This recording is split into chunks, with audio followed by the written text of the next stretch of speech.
Всем доброй ночи. Хочу задать вам вопрос.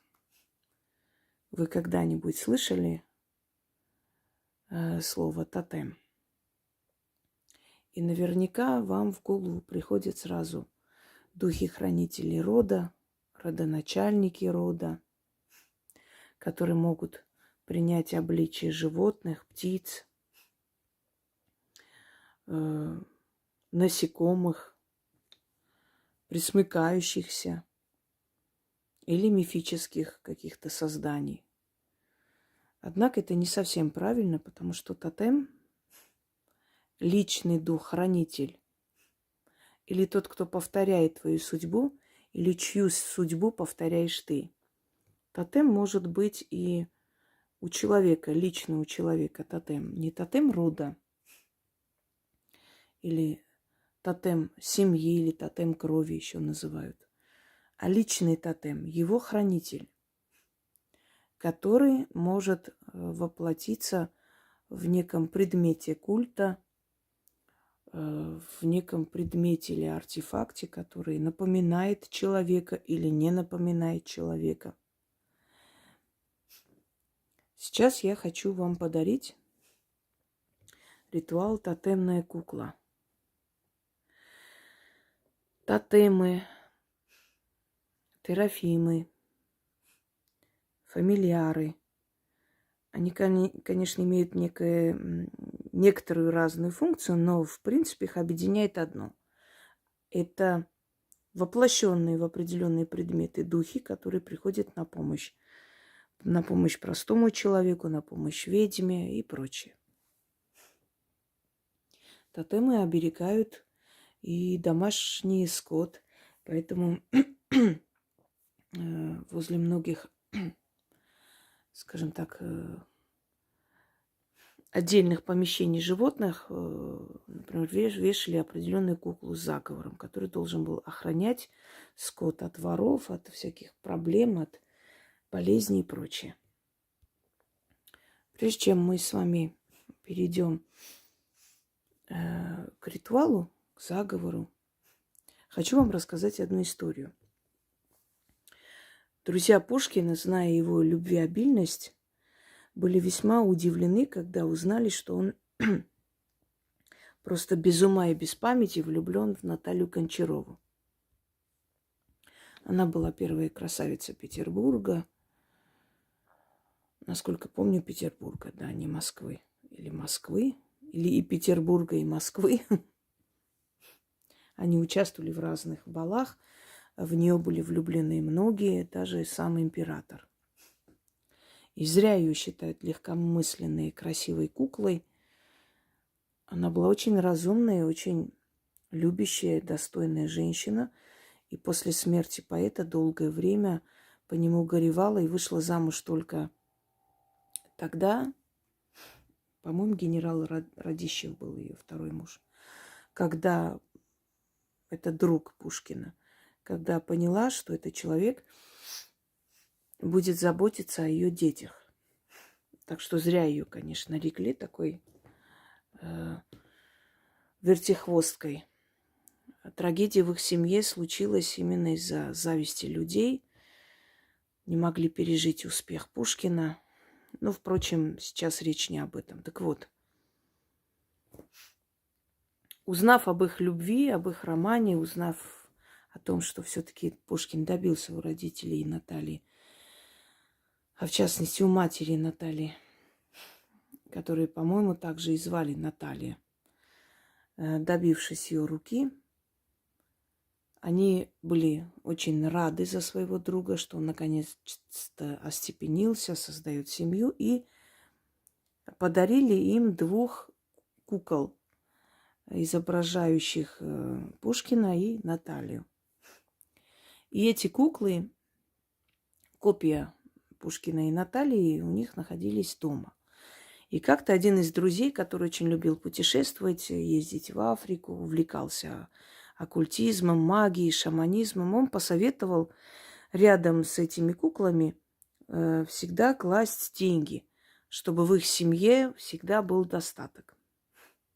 И говорят, что Пушкин, будучи очень, ну, суеверно это не очень правильно звучит, это как верить в суету. Верящий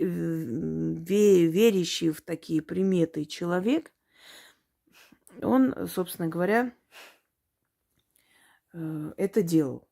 Более того, во многих его сказках, стихах, да, мимо острова Буяна, царства славного Салтана, когда в некоторых ритуалах эти фразы выходят, люди, некоторые глупые, неотесанные невежды, начали смеяться, мол, ой, из сказок Пушкина. Нет, Пушкин как раз использовал взятые у Арины Родионовны вот эти заговоры народные, которые, собственно говоря, нельзя было вообще внедрить в сказки, нельзя было ими пользоваться, как просто в литературных целях. Это была его ошибка, роковая ошибка. И однажды Пушкин пришел домой и устроил сцену ревности супруги, вешали рога возле их дверей, ну, смеялись, издевались над человеком. И он в злобе, значит, швырнул эти куклы, и его кукла разбилась. Разбилась вдребезги, поскольку она была сделана из фарфора или из полимера, не помню точно из чего, то есть история умалчивает. И буквально через некоторое время, через месяц с чем-то, вот случился дуэль, и Пушкин погиб.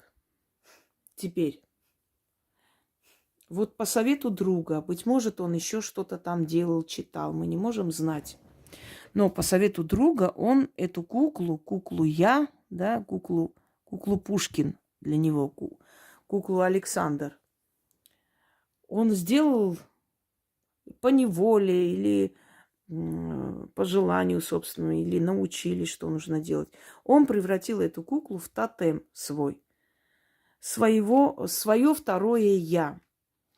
Вот в этом случае это как кукла Вуду, только в хорошем понимании. Как правило, Вуду, ну, мы привыкли, да, слышать, что Вуду делается для порчи, для проклятия. Не всегда так, друзья мои. Иногда кукла Вуду делалась для того, чтобы привлечь деньги. Денежная кукла Вуду я как-то показывала, может быть, еще раз покажу.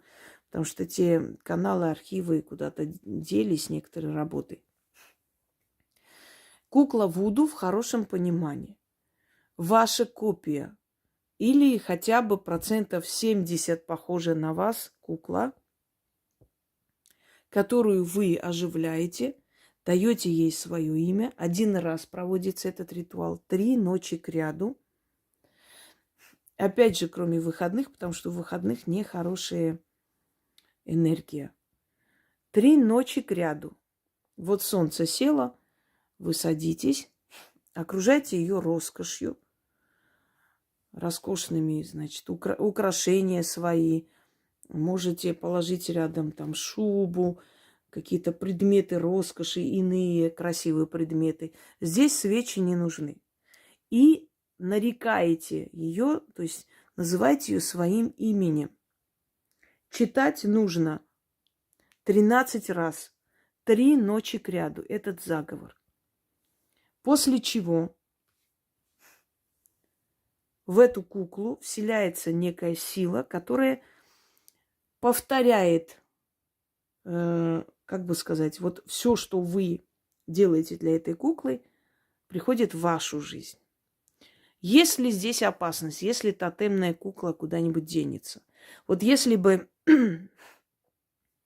я сделала тотемную куклу, да, то есть не куклу именно смастерила, а начитала, но уже для практиков, там, активизированные определенным образом, который вам не нужно знать, и эта кукла куда-нибудь бы делась и потерялась, или с ней бы что-то случилось, тогда да, тогда надолго могут остановиться финансы. Не опасно, но есть некая вот малая опасность пострадать, не более того. Но в этом случае, если тотемная кукла куда-то денется, что-нибудь с ней сделают, разобьется нечаянно, ничего такого страшного не случится. Просто вот тот момент, когда вы получали все, что хотели очень быстро, то есть приостановится. Вы будете получать ритуалами, заговорами, но не так легко и не так быстро найдут деньги, финансы и дорогу к вам, как это было до того, как у вас был тотем. Поэтому если вы уверены в том, что вы будете беречь ее надолго, а может и вашим детям передадите, если вы уверены, что вы можете спокойно хранить ее дома, и никто вам не помешает, никакой пьяный муж не придет, не перевернет, не швырнет на пол, не растопчет, не сожжет и прочее, только тогда вы можете себе позволить тотемную куклу, куклу «Я». Вы. Мини-вы. Ваша жизнь. Значит так, первое условие. Эта кукла должна быть похожа на вас. Вы не можете ее купить, вы должны ее заказать. Найдите хороших кукольников, сейчас много. Эта кукла должна повторить особенности вашей профессии, вашего лица. Я говорю, не обязательно, что прям вот стопроцентная копия, но, по крайней мере, 70% вашего «я» она должна повторить. Вот мне отправили эту куклу Инга. Видите, она копия меня, ну, похожа на меня очень. Кроме того, профессия моя видна по ней, кто я, чем я занимаюсь. И я с ней могу провести эту работу. Что нужно делать? Нужно ли постоянно ее окружать роскошью? Хотите постоянной роскоши в своей жизни? Значит, усильте свою связь своего тотема с роскошью, с богатством, с украшениями. Итак, после того, как вы 3 ночи кряду провели этот ритуал, после этого вы ставите ее, эту куклу, в такой уголок, ну, где вам удобно. Некоторые спросят, ну, может быть, у меня какие-то физические недостатки должны отразиться на кукле. Ну, если там эти недостатки неявные, ну, не обязательно. Вы можете ее сделать, скажем так, здоровее себя. Но желательно, чтобы они отражались, потому что тогда это точно будете вы, ваше мини-изображение, понимаете, только в кукле.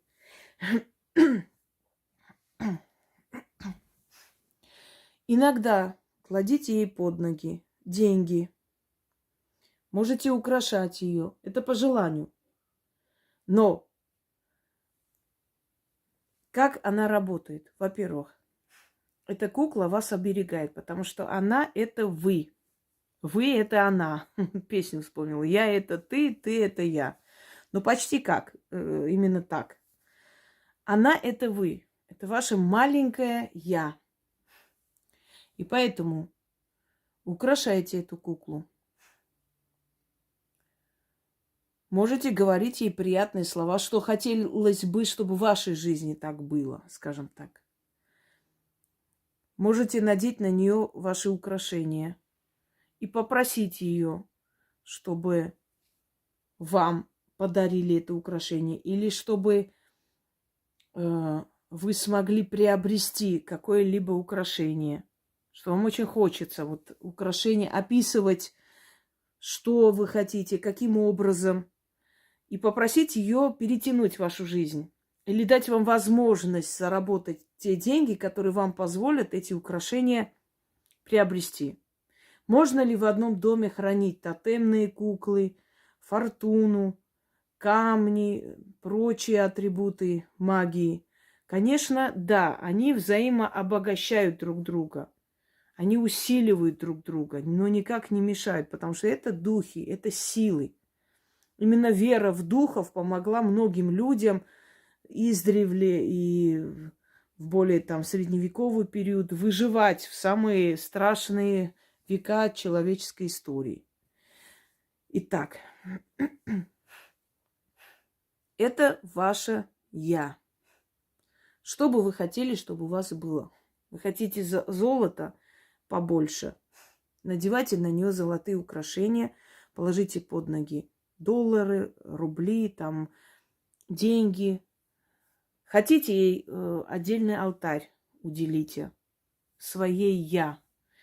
Хотите вместе с другими куклами ставьте, обращайтесь к ней, на нее надевайте, украшайте ее, как хотите. Это вы. Вы будете надевать на нее золото, у вас будет появляться золото побольше, если вы хотите этого золота сейчас. Вам подарят, вам сделают скидку, вам судьба поможет собрать деньги, купить себе эти украшения, которые вы хотите. Вы хотите шубу? Возьмите какой-нибудь там, не знаю, кусочек меха, киньте ей на плечи. Или в свою шубу ее окутайте. Или положите на свою шубу, которая есть, чтобы у вас была еще вторая шуба. Или попросите ее, хочешь шубу? А давай я куплю шубу нам с тобой. Я буду носить, а она будет наша общая. То есть понимаете меня, о чем речь? Вы с ней должны общаться как с живой. Здесь инструкция вам не нужна. Вам нужно только поселить туда дух и назвать эту куклу, наречь своим именем. И дальше она сама будет работать во благо вас, потому что вы будете жить хорошо, и она будет жить хорошо. Вы будете в хорошем доме жить, и она будет там находиться. Вы будете надевать золото и бриллианты, и украшения, и ее будете украшать. Ей выгодно, чтобы вы хорошо жили, потому что вы ее большое я, а она ваше маленькое я. Понимаете? Если что-то случится с этой куклой, просто этот поток, который был, более легкий путь к деньгам, некоторое время приостановится. Будет восстановлено только ритуалами, заговорами, но не будет уже того эффекта, как было. Поэтому учтите, вы должны быть уверены, что никто эту куклу никуда не денет. Но если даже такое случится, вы можете заказать новую куклу, точно так же наречь своим именем, и она будет точно такой же куклой-тотем. Вы меня поняли? Опасности тут нет. Но нежелательно такую куклу терять. Нужно очень серьезно к этому относиться. Не позволяйте никому ее трогать. Лапать точнее. Ну, если даже тронут, ничего такого не будет. Но там ваша энергия. Вспомните сказку про Кощея, да? Игла в яйце, яйцо в щуке, щука в воде, и вода, не знаю, еще там кто-то чего-то в гусе. То есть все это скрыто, это ваша личная сила, ваша удача. Понимаете? Вот она будет собирать вашу удачу и хранить у себя в вашем доме. И отдавать вам, делиться этой удачей, чтобы вы с ней вместе хорошо жили в этом доме, при этой роскоши, украшениях и так далее. И если вы позволяете кому-то трогать ее, то есть кто-то забирает какую-то часть вашей удачи себе, и вам придется некоторое время это восстанавливать. Вот в чем дело. Тотемная кукла – это другое. Своя кукла – это иное. Еще раз говорю, вы не можете делать куклу тотемную для своих близких и родных. Они сами должны к этому прийти, они сами должны захотеть, если они хотят, заказывать где-то. Ну, кукольных мастеров много, но попросите, вот по фотографии смогут сделать ваш портрет, изображение, вашу куклу. Куклу вы. И цвет глаз, и желательно какие-то атрибуты вашей профессии. То есть сделать вас. Можете ли вы заказать тотемную куклу для своего мужа, дочери, если они тоже хотят? Да, вы можете заказать им, отдать, они дальше как хотят, так пускай и поступают. Итак, если в одной семье несколько тотемных кукол, если в одной семье несколько терафимов, вы отдельно друг от друга их заговариваете и друг с другом не говорите о том, что вы попросили, что вы сказали, как вы заговаривали, как все прошло. Не нужно, это должна быть тайна. Вы знаете, что это произошло, эти куклы стоят, вы понимаете, что каждый из вас заговорил и что-то просит. Но это должна быть тайна. Они друг другу не мешают. Эти куклы, эти тотемы, эти фамильяры и прочие, они не мешают друг другу. Они взаимодополняют друг друга и усиливают. И когда они есть в вашей семье, то, естественно, туда стекается и достаток, и нужные люди встречаются, и защита семьи и прочее. Вы можете спокойнее жить намного. Вы как-то более защищены. Еще раз хочу вам сказать. Первую часть со второй частью заговора нужно читать вместе, когда вы посвящаете эту куклу, то есть вы нарекаете своим именем. А потом, когда вы хотите время от времени у нее попросить, то есть ее активизировать для того, чтобы она выполняла ваши просьбы, помимо того, что вы с ней говорите и просите, и украшаете и прочее, вот потом только вторую часть нужно начитывать. Я сейчас 13 раз читать не буду, я прочитаю, 3 раза прочитаю, а потом вам объясню, как вторую часть читать, как бы поэтапно. Итак, у нее тоже может быть сундучок с деньгами, но в отличие от Терафима, это не ее дары и подарки. Вы свои вещи должны на нее надевать, снимать, как хотите. Вы не должны ей дарить какие-то бусинки, какие-то стекляшки, потому что это вы.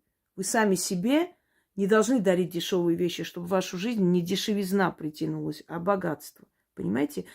И золото вам дарить ей незачем, но надеть на нее вы можете. И тогда это притянется в вашу жизнь, потому что вы как будто бы на своего хранителя, на свое «я» надели это все. Тем самым усилив. Понимаете, вот смотрите, вы в этом мире живете, в настоящем, она живет в мире иллюзии, если можно так сказать, в потустороннем мире, в параллельном мире. И в параллельном мире Инга, например, вот она там вот такая. И если я в параллельном мире ее украшаю, и она там является такой разукрашенной в золоте, в серебре, значит, в мире физическом все это воплощается в моей жизни. Поняли? Так вот, если вы в параллельном мире ей кладете в карман или под ноги деньги, то в физическом мире эти деньги, все остальное притягивается к вам. Все, что вам хочется, вы создаете в ней. Вот. И она через тот мир, это временное пространство, притягивает это все в вашу жизнь. И вот вы маленькая, или вы в духовном мире такая-то, находитесь в таком положении, значит, в физическом мире вы тоже будете находиться в том положении, в котором вы ее внедрили в духовном мире. И если вы ей дарите какие-то безделушки и бусинки, то в физическом мире, в реальном мире у вас в жизни будет притягиваться дешевизна, а вам это не нужно. Правильно? Вот о чем речь. Ей дарить ничего не нужно, ей нужно надевать свое. На нее вешать нужно свои вещи, свои украшения. Потом можете забирать. Вот вы повесили ей на шею золото, положили под ноги деньги. Вот приходят к вам деньги, золото вам подарили, или вы смогли, вам удалось купить то, что вы хотите. Вам достаточно? Снимите это золото с нее. Повесьте теперь, не знаю, серебро, пускай приходит. Недостаточно, пусть будет. Дальше будут притягиваться золотые вещи. Начнем. Да, еще один фокус. Но это так, условно говоря, конечно, сюморила. Вы можете представить мужчину своей мечты, но, естественно, лучше, знаете, самому изображать, вы же не художник, но сейчас есть различные варианты на компьютерной графике это создать. Или взять какую-нибудь, распечатать фотографию мифических мужчин, богов. И поверьте мне, в вашу жизнь придет такого типа человек. Не копия его стопроцентная, но 70% он будет на него похож. Но это давайте тоже сразу не будете бежать это делать. Вы сначала наладьте с ней связь несколько месяцев. Посмотрите, как она вам помогает. Потом постепенно просите больше и больше. Итак, я буду здесь называть свое имя, чтобы вам было понятно. Я тебя именем моим нарекаю, тебя Ингой называю, тебя берегу, златом и серебром наряжаю, роскошью окружаю, лелею и восхваляю. Отныне ты моя тень. Через тебя я призываю благо и достаток в мою судьбу. Тяни в мой дом благополучие, богатство и добрую славу. Мой двойник, я тебя берегу, а судьба меня оберегает. Ты будешь богата, ты будешь в почете, и через тебя я себе достаток и славу добрую тяну и тяну. За златом, серебром, с деньгами весь свой век проживу. Потяни мне добро и нужных людей, и счастливый случай, и удачные дела. Будем с тобой в роскоши жить, поживать, добра наживать, в сундуках золото собирать и дары получать. И столько добра накопим, что и нам хватит, и внукам достанется, и на 7 поколений еще останется. И дальше пойдет. Истинно так, заклято.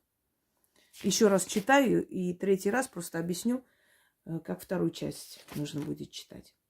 Я тебя именем моим нарекаю, тебя Ингой называю, тебя берегу, златом и серебром наряжаю, роскошью окружаю, лелею и восхваляю. Отныне ты моя тень. Через тебя я призываю благо и достаток в мою судьбу. Тяни в мой дом благополучие, богатство и добрую славу. Мой двойник, я тебя берегу, а судьба меня оберегает. Ты будешь богата, ты будешь в почете, а через тебя я себе достаток и славу добрую тяну и тяну. С златом и серебром, с деньгами весь свой век проживу. Потяни мне добро и нужных людей, и счастливый случай, и удачные дела. Будем с тобою в роскоши жить, поживать, добра наживать, в сундуках золото собирать и дары получать. И столько добра накопим, что и нам хватит, и внукам достанется, и на 7 поколений еще останется. И дальше пойдет. Истинно так, заклято. Вот это говорить нужно 13 раз, 3 ночи кряду, когда вы ее нарекаете своим именем. А когда вы просто хотите подойти и напомнить ей о том, в чем ее функция состоит, чтобы она вам помогла, ну, например, надевая там золото, да, золотую вещь, начитайте 3 раза вторую часть заговора, а в конце скажите, там, помоги мне купить вот золотую вещь, которую я хочу. Потяни ее в мою жизнь. Дай мне возможность заработать и купить. И так далее. Деньги положили, помоги мне купить там, не знаю, машину, или вторую машину, или дом, или помоги мне заработать на ремонт, или на что-то еще. Для нас с тобой. Понимаете, о чем я говорю? Вы сами у себя просите, сами у своей удачи и энергии просите. И вы сами в параллельном мире это уже создали. А теперь это перетянется в физический план. Так вот, когда вы подходите к ней, что-то надеваете, 3 раза читайте вторую часть заговора, только вторую часть. Первую часть, где вы нарекаете ее именем, не нужно. Вот вторую часть отсюда. Отныне ты моя тень. Через тебя я призываю благо и достаток в мою судьбу. Тяни в мой дом благополучие, богатство и добрую славу. Мой двойник, я тебя берегу, а судьба меня оберегает. Ты будешь богата, ты будешь в почете. И через тебя я себе достаток и славу добрую тяну и тяну. За златом, серебром, с деньгами весь свой век проживу. Потяни мне добро и нужных людей, и счастливый случай, и удачные дела. Будем с тобой в роскоши жить, поживать, добра наживать, в сундуках золото собирать и дары получать. И столько добра накопим, что и нам хватит, и внукам достанется, и на 7 поколений еще останется, и дальше пойдет. Истинно так, заклято. Только вторую часть теперь. Каждый раз. Вот я вам сказала, вы захотели вот такого человека в вашу жизнь потянуть. Возьмите вот эту вот фотографию, распечатайте, положите рядом с ней. И 3 раза начитайте, а потом скажите: пожалуйста, тяни в мою жизнь вот такого человека, такого типа человека. Нам с тобой такой нужен. И тебе, и мне. Вы захотели какой-то дом.